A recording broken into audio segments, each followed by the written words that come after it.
Og velkommen til den her video, der omhandler restordrehåndtering i vores Excite Sales modul. I modulet der har vi netop introduceret en funktionalitet, som gør det muligt at kunne håndtere restordre. Og her er det måske lige værd at nævne, at vi definerer en restordre som en salgsordrelinje, der ikke kan leveres til kunden på kundens ønskede dato. Til den her løsning, der har vi helt konkret lavet et nyt parameter i debitorparametrene, som hedder restordreprincip. Så lad os lige hoppe ind og se på det. Vi går til debitorparametrene, og så kan man finde det nye parameter under generelt, og så restordreprincip. Parameteret det kan tage de her 4 værdier. Det er altså intet princip, ingen restordre, med næste ordre og manuel. Hvis man vælger intet princip, så vælger man egentlig at sige, at man ikke opererer med restordre. Og funktionaliteten den vil derfor være, som vi kender den i dag. Vi kan først levere, når det er, at vi kan tilfredsstille det fulde stykantal på linjen. Vælger man en af de resterende 3 principper her, så vælger man egentlig at sige, at man gerne vil operere med restordre på enten den ene eller den anden måde. Og det muliggøres ved, at man i de her 3 principper kan splitte en salgsordrelinje ud til maksimalt 2 salgsordrelinjer. Og det sker, når man færdiggør sin salgsordre. Så kan salgsordrelinjen blive splittet i en linje med det stykantal, som man kan levere til kunden på den ønskede dato, og en linje med det stykantal, som man ikke kan levere til kunden på den ønskede dato. Den linje, som man ikke kan levere til kunden på den ønskede dato, den bliver markeret som en restordrelinje. Og hvad der så skal ske med den herfra, det afhænger af, hvilket specifikt princip, der vælges. Hvis man vælger værdien ingen restordre, så betyder det, at den linje, der er markeret som en restordre, den automatisk vil blive annulleret, når det er, at man færdiggør sin salgsordre. Så det vil sige, at kunden kun modtager den linje, som vi rent faktisk kan levere på den ønskede dato. Og det skal jeg nok vise et eksempel på lidt senere. Hvis man vælger værdien med næste ordre, så betyder det, at den linje, der markeres som en restordre, den får beregnet en ny bekræftet afsendelsesdato ud fra DTT-beregningen for, hvornår at restordren den kan sendes. Og det sker, når det er, at salgsordren den færdiggøres. Når vi så kommer dertil, hvor det er, at den her restordrelinje den kan leveres, så kommer den med på den næste salgsordre til den kunde. Så det vil sige, når vi har en ny salgsordre til den samme kunde, hvor den ønskede afsendelsesdato på salgsordren, den enten er den samme dato eller senere dato som den bekræftede afsendelsesdato på restordrelinjen, jamen så vil den restordrelinje automatisk blive overført til den nye salgsordre. Og det sker også, når man færdiggør sin salgsordre. Og jeg er med på, at det godt kan lyde lidt indviklet lige nu, men jeg skal nok vise et eksempel lidt senere, som forhåbentlig gør det lettere at forstå. Den sidste mulighed, man kan vælge, det er manuel. Og i den her løsning, der kan salgsordrelinjen som sagt også blive splittet i 2, men der er hverken restordrelinjer, der annulleres automatisk eller overføres automatisk. I stedet så kan man ved hjælp af en ny knap på salgsordreformen manuelt udvælge de restordrelinjer, som man ønsker at få overført til den pågældende salgsordre. Og her kan man selvfølgelig kun vælge mellem de linjer, der opfylder kravene til datorerne. Yes. Det her parameter, det har vi også introduceret på kunden. Så lad os lige hoppe ind og kigge på det. Vi tager US 003. Og så har vi lagt parametret hernede under salgsordre standarder, og så restordre princip. Værdien i parametret her på kunden, det nedarves fra parameteropsætningen. Og her skal det lige nævnes, at det kun gør sig gældende for nyoprettede kunder.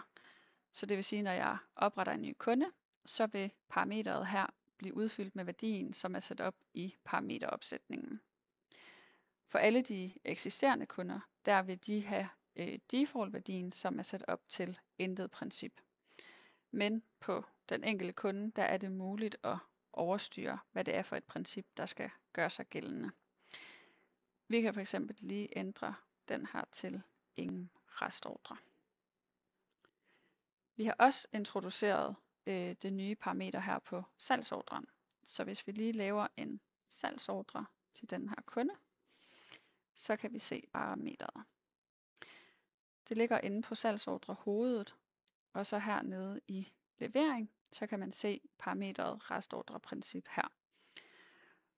Og værdien i det felt her, det bliver så nedarvet fra kunden. Og som I kan se, vi ændrede jo til ingen restordre, og derfor så er det også den værdi, der er afspejlet her. Men igen, så er det muligt at overstyre på den enkelte salgsordre, hvilket princip det er, der skal gøre sig gældende. Og det er restordreprincippet, som er angivet på salgsordren, der bestemmer, hvilket princip det er, der skal tages udgangspunkt i, når det er, at man færdiggør sin ordre. Og nu tror jeg faktisk, vi er klar til at hoppe til eksemplerne. Og vi har en salgsordre her, ligesom har ingen restordre princippet. Så lad os lige køre sådan et eksempel igennem. Vi går tilbage til vores linjer og tilføjer en vare.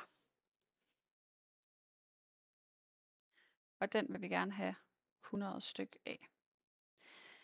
Vi kan se, at den ønskede afsendelsesdato, det er den 24. juni. Og nu kan vi så lige tjekke, hvad vores DTT-information den egentlig siger. Så vi går her ind på DTT-oplysninger, og så kan vi se, at jamen, på den ønskede dato, som er den 24. juni, der kan vi levere 50 styk ud af de 100. Så det vil sige, at når jeg færdiggør den her salgsordre, så forventer jeg, at den her salgsordre linje på 100 styk, den vil blive splittet i to. Den vil blive splittet i en linje på 50 styk med det, som vi godt kan levere på den ønskede dato. Og så vil den blive splittet i en linje med de 50 styk, som vi ikke kan levere på den ønskede dato. Men lad os lige prøve at færdiggøre og se, hvad der sker.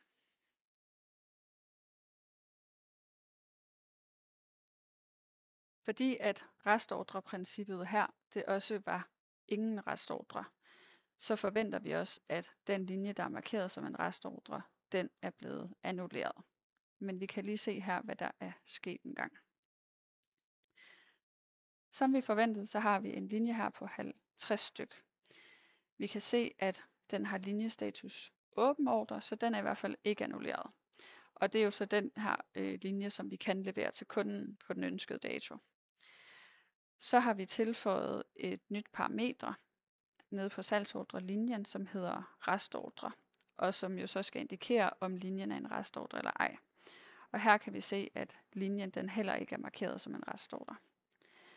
Hvis vi i stedet for hopper ned på den næste linje, så kan vi se, at den har linjestatus annulleret, og vi kan se, at den også er markeret som en restordre. Til sidst så kan man lige tjekke heroppe i generelt ved linjeantal, at levere rest på den her restordre linje, den også er 0. Så det indikerer altså, at linjen den er helt annulleret.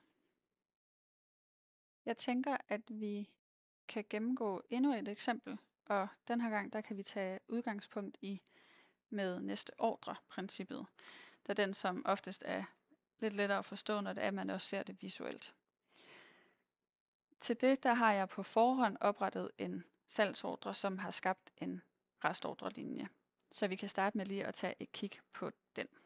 Så vi går til salgsordre, og så finder jeg min salgsordre med restordrelinjen. Som vi kan se, så er linje nummer 2 her, den er markeret som en restordre, og den har fået en bekræftet afsendelsesdato på den 26. juni. Så det er altså den her linje, vi forventer, der vil blive overført til en ny salgsordre til den samme kunde, hvor at den ønskede afsendelsesdato, den så enten er lige med den 26. juni her, eller senere.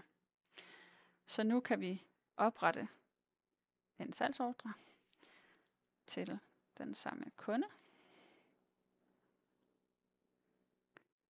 Og så kan vi sige, jamen den ønskede afsendelsesdato, den vil vi gerne have, er den 1. juli.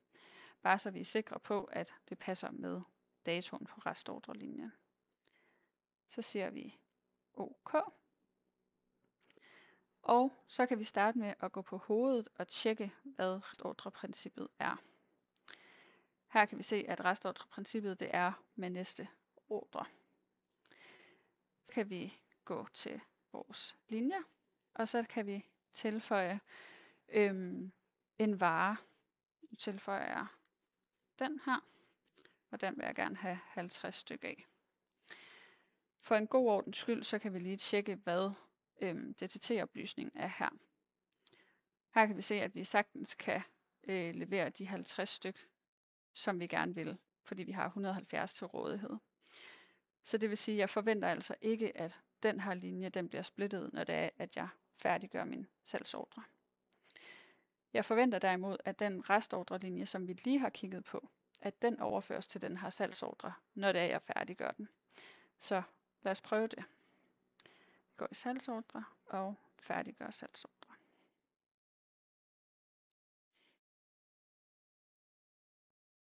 Som forventet, så kan vi se, at den første linje, vi havde her med var A0001, den ikke er splittet, fordi vi godt kunne levere det fulde stykantal på den ønskede dato. Og så kan vi se, at vi har fået en ny linje med en ny vare her, og det er den restordrelinje, som vi havde kigget på tidligere. Hvis vi kigger hernede under generelt, så er det, at vi kan se, at det er en restordre, fordi den stadig har en restordre markering. Og vi kan se, at det er en overført restordre, fordi at den har fået en værdi i den her oprindelige salgsordre, og vi kan se, at den værdi her ikke stemmer overens med det salgsordrenummer, som vi står på lige nu. Og så kan vi også se, at restordren her den ikke er annulleret, fordi den står i linjestatus åben ordre. Hvis man så gik tilbage til den anden salgsordre, hvor restordren kom fra, det kan vi jo lige prøve. Det var fra 86'eren.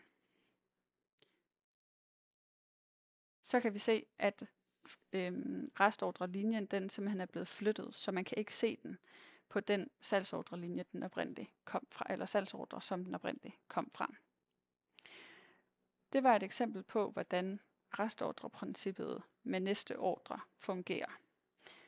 Som bonusinfo, så kan jeg fortælle, at den her løsning, den har vi jo selvfølgelig sikret, at den også fungerer gennem eventuelle intercompany-kæder, hvis det var, at man har brug for det.